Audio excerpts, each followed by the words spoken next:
Hey guys, and welcome to another model review with me. So, hope you guys are enjoying the older kits so far. Just want to repeat one quick thing just in case anyone's wondering what's going on. I'm showing you all my older kits to start with because obviously I want to do some model reviews so you guys can see some of my past work again. And yeah, basically I'm just making a small archive. But if you are worried about any information, don't worry, I will be updating the posts both here and on Instagram. Obviously, if it's necessary, guys, I won't leave you out the loop too much. Anyway, let's move on with our next model review. So, I've talked about Missouri, I've talked about Yamato. Let's talk about the next beast, which I absolutely adore.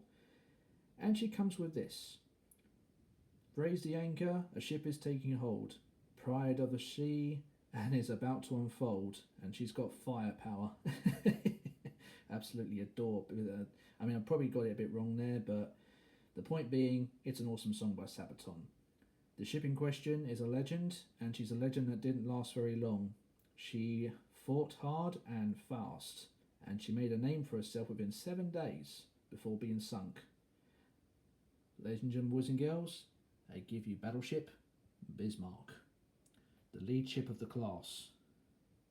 Now, Bismarck, although she is powerful, she is definitely not the most dangerous warship on the planet. Although, if you put her up against a convoy, she is lethal. You put her up against heavy cruisers or light cruisers, she is lethal. You put her up against battle cruisers, she is lethal. So let's talk a bit about her. Bismarck is a whopping 50,000 ton warship, and she's the lead ship of her class with her sister Tirpitz being right behind her. She is the biggest European warship to be built by Germany. Well, the biggest warship to be built by Germany apart from her sister Bismarck. I meant to say European, but then again, there are other ships that can definitely be a contemporary. It's kind of like a boxing match really when it comes to Italy, France and Germany, because everyone had the biggest and wanted the best, which is no lie. Bismarck was armed with 14-inch, what talk about? She was armed with 8 15-inch guns mounted in double barrel turrets, so you had 2 forward and 2 aft. She had a secondary armament of 5.9-inch guns, and these are in double barrel turrets mounted in the midsection here. She had lots of 88s and lots of anti-aircraft guns everywhere along the ship. I'm sorry I can't remember all the details off by heart, guys, but rest assured those are some lethal anti-aircraft guns. Well, yeah, in the respect of what they had to deal with, but we'll talk a bit more about that in a minute. I absolutely adore Bismarck's design. She's a very sleek, mean and beautiful battleship. People can say what they want about the German Navy back in its heyday, but I absolutely love the look of this warship. She's just beautiful, absolutely adoring eye candy, if you like. I just love the sleekness of the hull, the angle of the guns, the beauty of the superstructure. There's not much on this ship that's not angled or got a curve to it, or just looks like as if she's just really been made very, very well. But obviously, as we all know, there are bigger and more nastier things out there apart from Bismarck. So I don't want to bore you guys with the technical details because I can think of other channels that have already spoken about her. Hell, back when I did the model review of Bismarck twice, no, maybe 3 times, I already went through the statistics of her as a whole, so I'm not going to do that again. But I will say this. Bismarck is famous for 2 reasons. One, because of the reputation she gave herself within a couple of days in the first operation, the only operation she did, which was Exercise Rhine.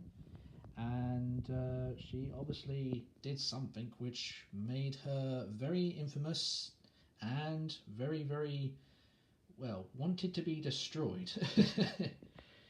May 1941, on the 24th, she engaged with HMS Hood and HMS Prince of Wales. She wasn't alone though, she had a heavy cruiser with her, which was the Prince Eugen, another ship we'll talk about later.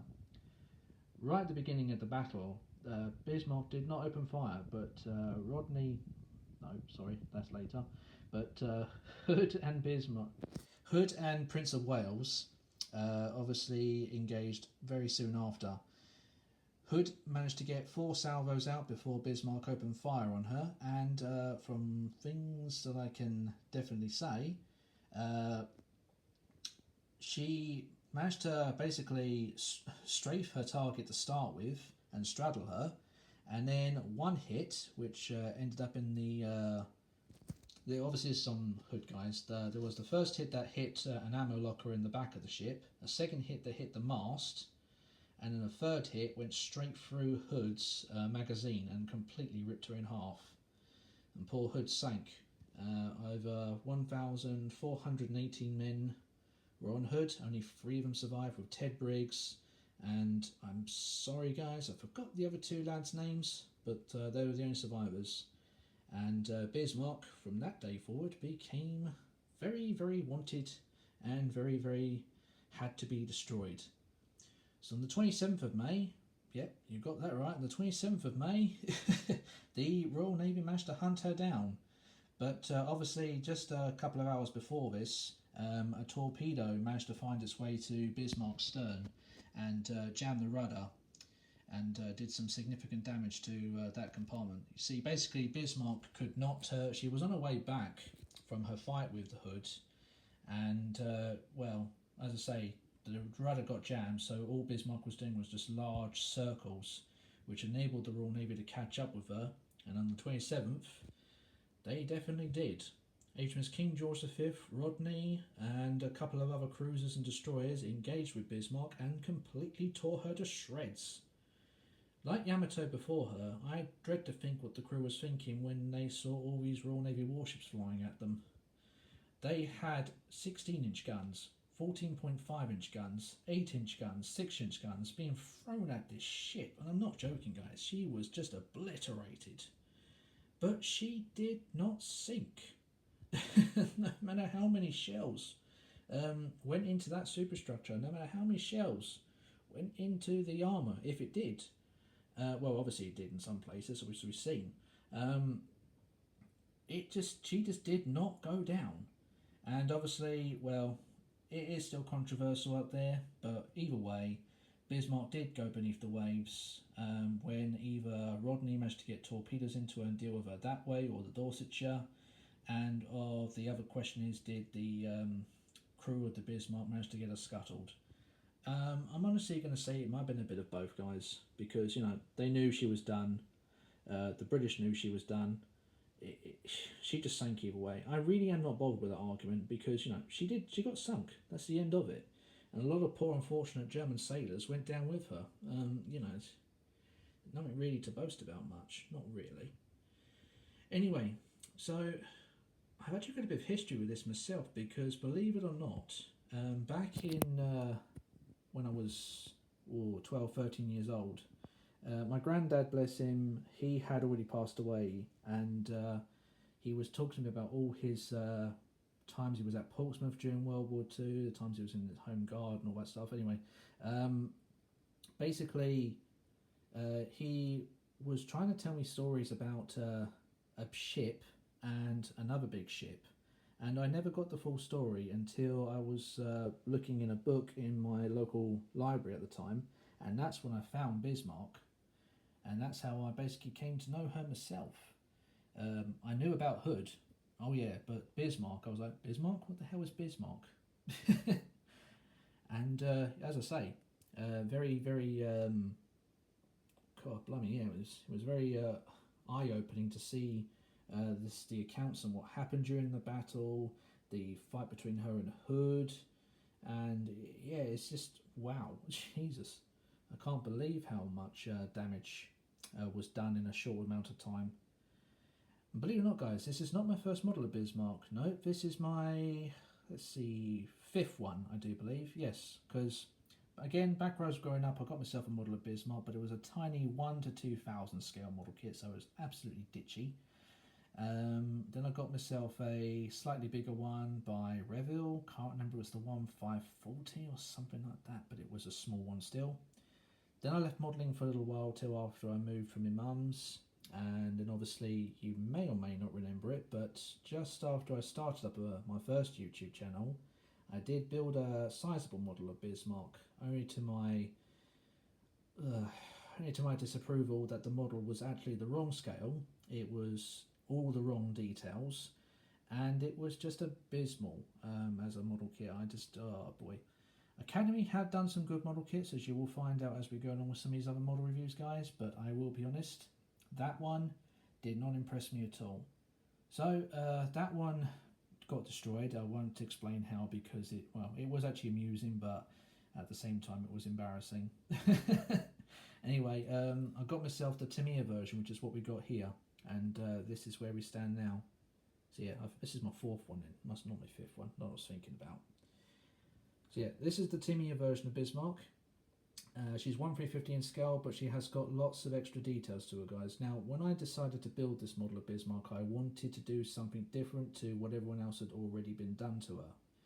So if you're looking at the paint scheme going, Wolf, Baz, what have you done? You've painted her the wrong colours. Yep, I did that intentionally. That's not an accident. Basically, I was playing World of Warships when I was building Bismarck, and there was a paint scheme which was similar to what she had during her sea trials and bits and pieces. And originally I was going to go and do that, but I thought, you know what, people have already done that. And I thought, what could I do to make my Bismarck stand out compared to everybody else? And I thought, well, let's look at the old Kriegsmarine's flag. I'm not talking about the the one that shall not be named. I do not talk about stuff like that, as we all know. But obviously something similar. No, as a matter of fact, I'm talking about the Imperial German Navy's her symbols of colour, which was black, white and red.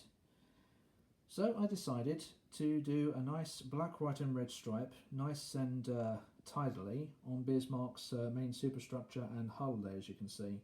I do apologise once again for the lighting, guys. It's not very clever, I know. There you go, that's a bit better, so you can see all the detail there.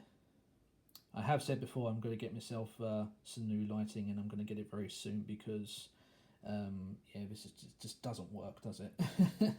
But as you can see, yeah, painted on the nice red, white and black colour stripe there, just to symbolise German sea power and danger. And obviously I just like the flair it gives off. I was very impressed with how it actually came out there. And I basically went with it, and that's the result. The grey in question, in case you guys are wondering, Baz, how the heck did you get it that grey? So I'm not entirely sure if people have actually got the colours right, but when I look at pictures of Bismarck, she seems a lot lighter than seems to be. But then again, I'm not sure. So the point being, I wanted to make Bismarck look as clean and pristine as possible, but also be well used. And well, this is basically what the outcome is. That grey is a light dove grey, and it was made by Halfords of all places. I don't know if they do it anymore, so if you guys are looking for it, I do apologise if you can't these days, but it was the grey that worked for me, not just on Bismarck, but back when I built my Scharnhorst in 1/350, and also the Prince Eugen. That's the colour I used for the ship, because obviously I wanted to make sure I could make that a uniform grey colour for all the German ships I was working on. The turrets are a matte black with a dark sea grey on top of them, and the wooden deck, ironically, was actually a lot lighter than that. Now, I look at Bismarck's pictures and some of the models of her, and the deck is actually a lot lighter than it seems, but I wanted to make mine look a little more sinister, a little more meaner. As you guys probably know, I do like making me warships look like real badasses. So I've got a wooden deck, and I remember dyeing it with some I know it was a track wash I used, but I can't remember which one. I think it wasn't rust, it was something to do with wood. I can't remember for now, it's gone, but I did that, and the result is spectacular in my personal opinion. And once again, I'm happy with the details. The photo etch parts, just like my Yamato kit, are Edgard, photo etch company that does a lot of extra bits and pieces. So they provided me with, there was not one pack, but about 2 packs of photo etch railings in there, because I wanted to try and get as much railing down on my version of Bismarck as possible. Some of it is a bit rickety, as you can see, but got to bear in mind this is when I'm starting to get into photo etch bits. My Bismarck model is old. It's not as old as Yamato or Missouri, but she is definitely one of my older model kits, but I'm still proud of her and I'm still happy with her. And that's basically it really, guys. So for those who are wondering, Wolf, are you going to be making a model of HMS Hood? Yes, this will be coming up, guys, in the foreseeable future. I can't tell you when because, well, A, I don't have a model of Hood just yet, and B, I haven't really thought about it just yet. But yes, I'm definitely going to get Hood again because I do want Hood. It wouldn't be right without Bismarck. And that's basically it for this model review, guys. I suppose there is one thing else I've got to talk about with this model. It's the detail. Tamiya, I've always said they've had good quality with their ships and their aircraft and tanks, but I always have had a lot of fun with their ships in particular because the kits go together very well. There's minimum to no flash as far as I'm concerned. Everything fits. They give you abilities to upgrade if you wanted to with photo etch parts. Yeah, it's all there for if you fancy doing that sort of thing. But obviously, I like to work with bare minimum when it comes to photo etch because unless it's absolutely necessary or it's not too expensive, I'm going to put it on. But if it's too expensive and it comes with an unnecessary amount of photo etch, I'm not interested in it because to me it's not an absolute need. I've always believed in enough detail works. Doing less is more. That's the one. There you go. And guys, that's it for me. Battleship model review, really. Bismarck model review. Sorry about that. Hope you guys have enjoyed it, and we'll see you all in the next one. So, meantime, have a nice weekend. Have a nice weekend, guys. You take care. Ta-ta for now.